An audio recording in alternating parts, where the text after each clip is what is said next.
नमस्कार, मैं पूजा। बिहार न्यूज में आपका स्वागत है। खबरों की ओर बढ़ने से पहले एक नजर आज की सुर्खियों पर। बिहार बोर्ड ने मैट्रिक परीक्षा में आवेदन की बढ़ाई अंतिम तिथि। अब 22 अक्टूबर तक कर सकते हैं आवेदन। केवल मान्यता प्राप्त स्कूलों से आवेदन होंगे स्वीकार। बिहार में तैनात होंगी 1500 सीएपीएफ कंपनियां। 1000 कंपनियों का हो चुका है आगमन। नक्सल प्रभावित इलाकों में सघन जांच अभियान लगातार जारी। बिहार के 4 जिले बने हाई सिक्योरिटी जोन। सुरक्षा व्यवस्था हुई कड़ी। खुफिया एजेंसियों को रियल टाइम सूचना साझा करने का मिला निर्देश।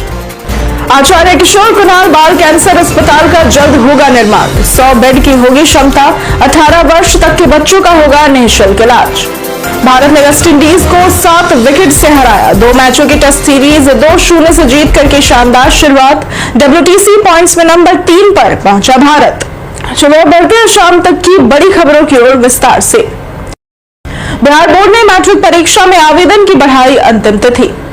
बिहार विद्यालय परीक्षा समिति मैट्रिक परीक्षा 2026 के लिए ऑनलाइन आवेदन की तिथि बढ़ाकर 22 अक्टूबर कर दी है। ये मौका उन छात्रों के लिए जो पहले शुल्क जमा नहीं कर पाए थे। आवेदन secondary.biharboardonline.com या exam.biharboardonline.org पर किया जा सकता है। केवल मान्यता प्राप्त स्कूलों से आवेदन स्वीकार। गलत जानकारी देने पर कार्रवाई होगी। तकनीकी सहायता के लिए हेल्पलाइन व ईमेल भी उपलब्ध है। सत्र 2025-26 के नियमित, स्वतंत्र, असफल, कंपार्टमेंटल और सुधार परीक्षा वाले छात्र आवेदन कर सकेंगे। स्कूल प्रमुखों को समय पर आवेदन सुनिश्चित करने के निर्देश दिए गए हैं।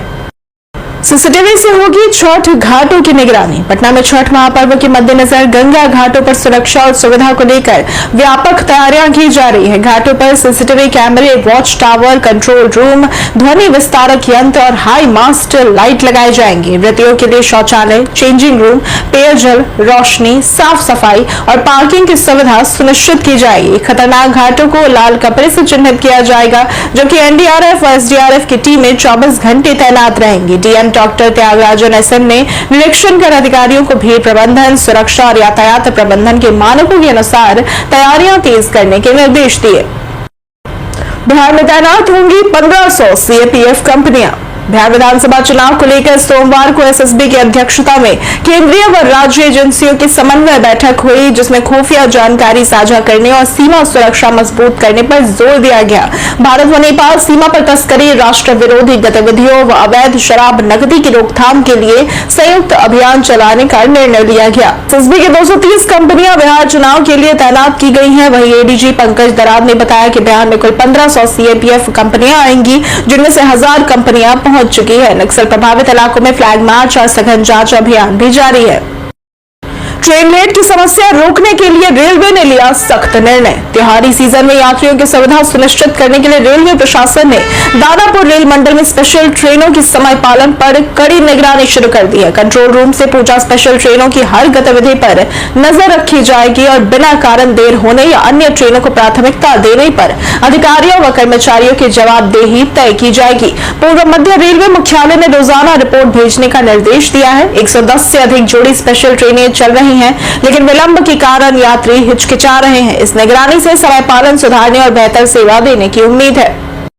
एडीआर रिपोर्ट का खुलासा, राज्य के 66% विधायकों पर दर्ज है केस।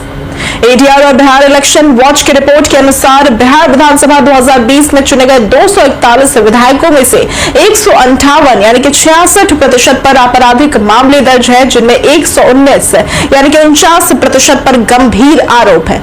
हत्या जैसे गंभीर मामलों में 16 विधायकों के नाम शामिल है। दलवार विश्लेषण में भाजपा के 41, राजद के 43, जदयू के 13, कांग्रेस के 9, भाकपा माले के 7, हम के 1, माकपा और एआईएमआईएम के सभी विधायकों पर गंभीर मामले दर्ज हैं। एडीआर ने सभी दलों से अपील की है कि वे आगामी चुनाव में स्वच्छ छवि वाले उम्मीदवारों को प्राथमिकता दें।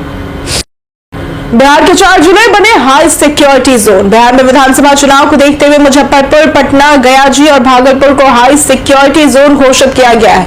इन जिलों में सुरक्षा व्यवस्था कड़ी कर दी गई है। रेलवे स्टेशन, बस स्टैंड, भीड़ भाड़ वाले इलाकों में लोकल पुलिस के साथ अर्धसैनिक बलों की तैनाती है। शहरों के प्रवेश और निकास मार्गों पर वाहनों की सघन जांच हो रही है, ताकि अवैध नकदी और शराब की तस्करी न हो सके। खुफिया एजेंसियों को रियल टाइम सूचना साझा करने और सतर्क रहने के निर्देश दिए गए हैं। इन सख्त इंतजामों से चुनावी माहौल में सुरक्षा व्यवस्था मजबूत बनी हुई है।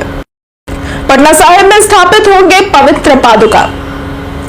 गुरु गोविंद सिंह जी और माता साहेब कौर जी की पवित्र जोड़े साहिब यानी कि चरण पादुका को दिल्ली से पटना साहिब गुरुद्वारा में स्थापित किया जाएगा। इसके लिए नगर कीर्तन निकलेगा जो दिल्ली, हरियाणा, उत्तर प्रदेश और बिहार से होते हुए 9 दिनों में 1500 किलोमीटर की यात्रा तय करेगा। दिल्ली सिख गुरुद्वारा प्रबंधक कमेटी और शिरोमणि गुरुद्वारा प्रबंधक कमेटी इसमें शामिल होगी। समिति ने सिख विद्वानों और इतिहासकारों के विचार के बाद इसे पटना साहिब में स्थापित करने का निर्णय लिया। पादुकाओं की ऐतिहासिकता का वैज्ञानिक परीक्षण कर पुष्टि की गई। ये यात्रा दीपावली के बाद शुरू होगी। आचार्य किशोर कुणाल बाल कैंसर अस्पताल का जल्द होगा निर्माण। महावीर कैंसर संस्थान बच्चों के इलाज में बड़ी पहल कर रहा है। इसके तहत 100 बेड का आचार्य किशोर कुणाल बाल कैंसर अस्पताल बनाया जा रहा है, जहां 18 वर्ष तक के बच्चों का निःशुल्क इलाज होगा। यह साल 2027 तक बन जाएगा और आधुनिक सुविधाओं व नई तकनीकों से लैस देश का पहला समर्पित बच्चों का कैंसर अस्पताल होगा। महावीर संस्थान में 100 अतिरिक्त बेड बढ़ाकर कुल 780 बेड होंगे। नए भवन में डायग्नोस्टिक सेंटर, ओपीडी और पीईटी सिटी स्कैन सुविधा भी होगी। दोनों अस्पताल मिलकर करीब 900 बेड देंगे, जिससे बिहार और आसपास के मरीजों को बेहतर इलाज मिलेगा। सीएम आवास के बाहर धरने पर बैठे गोपाल मंडल। जदयू के विधायक गोपाल मंडल पटना में मुख्यमंत्री नीतीश कुमार के आवास के बाहर धरने पर बैठे हुए हैं। उनके धरने का कारण ये अटकलें लगाई जा रही है कि उनका टिकट काटा जा सकता है, ऐसी आशंका है। गोपाल मंडल अपने समर्थकों के साथ सीएम से मिलने पहुंचे, लेकिन मुलाकात नहीं हो सकी। उन्होंने कहा कि उन्हें जदयू से टिकट मिलना चाहिए और कुछ लोग उनकी साजिश रच रहे हैं। धरने के दौरान समर्थकों ने उनका समर्थन किया और नारे भी लगाए। गोपाल मंडल ने कहा कि वे तभी हटेंगे जब लाठी का प्रहार होगा और उन्होंने किसी पर नाराजगी जताई, लेकिन किसी का नाम नहीं लिया। दीघा से चुनाव लड़ेंगी दिवंगत एक्टर सुशांत सिंह राजपूत की बहन। बिहार की राजनीति में महागठबंधन से पहले ही माले और भाकपा ने अपने उम्मीदवार घोषित करना शुरू कर दिया है। माले ने दिवंगत अभिनेता सुशांत राजपूत की ममेरी बहन दिव्या गौतम को दीघा से उम्मीदवार बनाया है। इसके अलावा रामबली सिंह घोषी, मदन सिंह चंद्रवंशी तरारी, क्यामुद्दीन अंसारी आरा से, संदीप सौरभ पालीगंज से और शिव प्रकाश रंजन को अगियाओं को टिकट मिला है।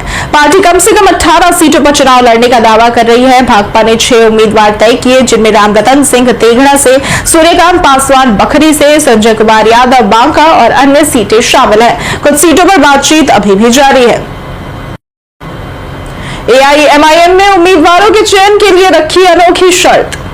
बिहार में एआईएमआईएम ने 2025 विधानसभा चुनाव के लिए उम्मीदवारों के चयन में नई शर्त जोड़ दी है। अब टिकट चाहने वालों को खुदा या ईश्वर की कसम खाकर ये शपथ लेनी होगी कि वे पार्टी से कभी बगावत नहीं करेंगे। 2020 में 4 विधायकों की पाला बदलने के बाद पार्टी ने ये कदम उठाया है। उम्मीदवारों को 2 गवाहों के सामने शपथ लेकर लिखित हलफनामा देना होता है कि वे टिकट न मिलने पर भी पार्टी के अधिकृत प्रत्याशी का समर्थन करेंगे। अब तक 200 से ज्यादा दावेदार बायोडेटा जमा कर चुके हैं, जिनसे शपथ ली जा चुकी है। बीजेपी ने 48 उम्मीदवारों के नाम किए तय। एनडीए में सीट शेयरिंग को लेकर जारी विवाद के बीच बीजेपी ने अपने 48 उम्मीदवारों के नाम लगभग तय कर लिए हैं, जो अगले 1 से 2 दिन में नामांकन करेंगे। पटना सिटी से रत्नेश कुशवाहा और कुम्हरार से संजय गुप्ता को टिकट मिला है, जबकि नंदकिशोर यादव और अरुण कुमार चुनाव नहीं लड़ेंगे। दरभंगा से संजय सरावगी, झंझारपुर से नीतीश मिश्रा और सिवान से मंगल पांडे चुनाव लड़ेंगे। उप मुख्यमंत्री विजय कुमार सिन्हा, मंत्री नितिन नवीन समेत कई विधायक अपनी पुरानी सीटों से चुनाव लड़ेंगे। जदयू ने भी 12 से ज्यादा विधायकों को सिंबल दिया है। विवाद शांत करने अमित शाह पटना भी आ सकते हैं। निशांत कुमार ने जनता से की एनडीए को जिताने की अपील। बिहार में 6 नवंबर को पहले चरण का मतदान होने से पहले मुख्यमंत्री नीतीश कुमार के बेटे निशांत कुमार ने जनता से एनडीए को जिताने और नीतीश कुमार को फिर से मुख्यमंत्री बनाने की अपील की है। उन्होंने राज्य सरकार के कामों की तारीफ करते हुए 1 करोड़ नौकरियों, महिलाओं को 35% आरक्षण और अन्य विकास कार्यों का हवाला भी दिया। चुनाव से पहले निशांत कुमार राजनीतिक चर्चाओं में रहे। पटना में उनके समर्थन में पोस्टरबाजी हुई और उन्हें जदयू में बड़ी जिम्मेदारी देने की अटकलें भी लगी। हालांकि उन्होंने सक्रिय राजनीति में प्रवेश पर कोई स्पष्ट बयान नहीं दिया, फिर भी उन्होंने नीतीश सरकार की सफलता पर भरोसा जताया। संजय झा ने सीएम नीतीश के नाराज होने की अटकलों को किया खारिज। जनता दल यूनाइटेड के कार्यकारी अध्यक्ष संजय झा ने बिहार विधानसभा चुनाव को लेकर चल रही अटकलों को खारिज करते हुए कहा कि मुख्यमंत्री नीतीश कुमार खुश हैं और चुनावी मैदान के लिए पूरी तरह से तैयार है। उन्होंने बताया कि नीतीश कुमार एनडीए के सभी घटक दलों और बीजेपी के नेताओं से संपर्क में है और जो भी निर्णय हो रहा है वह सभी बातचीत से बाद लिया जा रहा है। एनडीए में सीटों के बंटवारे का फैसला मंगलवार शाम तक तय हो जाएगा। जेडीयू 101, भाजपा 101, लोजपा 29, आरएलएम 6 और हम 6 सीटों पर चुनाव लड़ सकती है। भारत ने वेस्टइंडीज को 7 विकेट से हराया। शुभमन गिल की कप्तानी में भारतीय क्रिकेट टीम ने वेस्टइंडीज के खिलाफ 2 मैचों की टेस्ट सीरीज 2-0 से जीतकर शानदार शुरुआत की। दिल्ली में खेले गए दूसरे टेस्ट में भारत ने वेस्टइंडीज को 7 विकेट से हराया और इस जीत के साथ भारत ने 23 साल से वेस्टइंडीज पर अपना दबदबा बनाए रखा है। दोनों टीमों के बीच आखिरी बार 2002 में भारत को हार मिली थी। मैच में केएल राहुल ने नाबाद 58 और साई सुदर्शन ने 39 रन बनाए। भारत की पहली पारी 518, वेस्टइंडीज की पहली पारी 248 और दूसरी पारी 390 रही। वो WTC पॉइंट्स में भारत नंबर 3 पर बना है। बीते दिन हमारे द्वारा पूछे गए सवाल का जवाब आप लोगों में से बहुत लोगों ने हमारे कमेंट सेक्शन में लिख कर दिया है। जिन्होंने हमारे द्वारा पूछे गए सवाल का जवाब दिया है उनके नाम है अनवर करीम खान, राजकिशोर महतो, मुन्ना प्रसाद, रंजीत यादव, लक्ष्मी मेहता, रंजीत मिश्रा, राकेश मिश्रा, राजू कुमार, नौशाद रजा, आलोक प्रियदर्शी, अनिल सिंह, रंजन तिवारी, नवल कुमार, बिपिन वर्मा, जगन्नाथ साह, कुश कुमार यादव, पवन कुमार, कुणाल कुमार, सुबोध पासवान, विनोद शाह, मनोज दास, नंदन कुमार और ज्योति कुमारी। इसके साथ बढ़ते हैं आज के सवाल की ओर। आज का सवाल है, आपको क्या लगता है क्या मीडिया स्थानीय मुद्दों को सही तरीके से कवर कर रही है? आप अपना जवाब हमें हमारे कमेंट सेक्शन में लिखकर जरूर बताएं। आज के लिए सिर्फ इतना ही। बिहार की तमाम खबरों के साथ बने रहने के लिए देखते रहे बिहारी न्यूज और साथ ही अगर आप यूट्यूब चैनल पर देख रहे हैं तो चैनल को सब्सक्राइब करें और अगर आप फेसबुक पेज पर देख रहे हैं तो लाइक और फॉलो जरूर करें।